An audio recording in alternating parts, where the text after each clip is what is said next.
ഈ അഷറഫൊക്കെ അതിൻ്റെ പീക്കിൽ നിൽക്കുന്ന ഒരാളാണ്. കാരണം ആർട്ട് അസിസ്റ്റൻ്റായിട്ട് വർക്ക് ചെയ്ത് തുടങ്ങിയ ഒരാൾ സിനിമയുടെ പല മേഖലകളിലും ക്യാമറ അസിസ്റ്റൻ്റായിട്ട് വർക്ക് ചെയ്തിട്ടുണ്ട് പുള്ളി. കോസ്റ്റ്യൂം അസിസ്റ്റൻ്റായിട്ട് വർക്ക് എൻ്റെ അടുത്ത് പറഞ്ഞിട്ടുണ്ടോ, എൻ്റെ അടുത്ത് പറഞ്ഞു ബോസേ നിങ്ങൾ പണ്ട് ഷാർജ ടു ഷാർജ എന്ന് പറഞ്ഞ സിനിമയിൽ അഭിനയിക്കുമ്പോൾ അന്ന് ജയറാമേട്ടൻ്റെ കൂടെ ബൈക്കിൻ്റെ ബാക്കിൽ കയറി പോകുന്നൊരു സീനുണ്ട് നിങ്ങൾ. ഞാൻ പറഞ്ഞാൽ ആ ശരിയാണ്, ആലപ്പുഴ. ഞാനാണ് ആ ബൈക്കൊക്കെ തുടച്ച് വൃത്തിയാക്കി കൊണ്ടുവന്നത്. അല്ല, അങ്ങനെ ഒരാള് ഭയങ്കര ഇതൊക്കെ കഴിഞ്ഞ് നാളെ ദുബായിലൊക്കെ പോയി കാശുണ്ടാക്കിയാൽ തിരിച്ച് വീണ്ടും സിനിമയിലേക്ക് തന്നെ അതുകൊണ്ടത് പിന്നെ സിനിമയിൽ ഇൻവെസ്റ്റ് ചെയ്യാന്ന് പറയുന്നത് പാഷൻ കൊണ്ടാണ്. അങ്ങനെ പുള്ളി ഇപ്പം എത്ര സിനിമ ചെയ്ത്. അപ്പം ഇങ്ങനൊരു സിനിമ ഇത്ര സ്കെയിലിലൊരു പടം ചെയ്യുമ്പോഴും എനിക്ക് അതിലൂടെ നല്ല വേഷം വേണമെന്നാണ് പൊതുവെ വിചാരിക്കുക.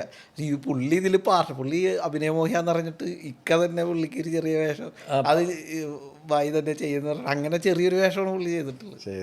പാർട്ടിസിപ്പേഷൻ മാത്രമേ ഇപ്പം അത്രയും ചിന്തിക്കാൻ പറ്റുള്ളൂ.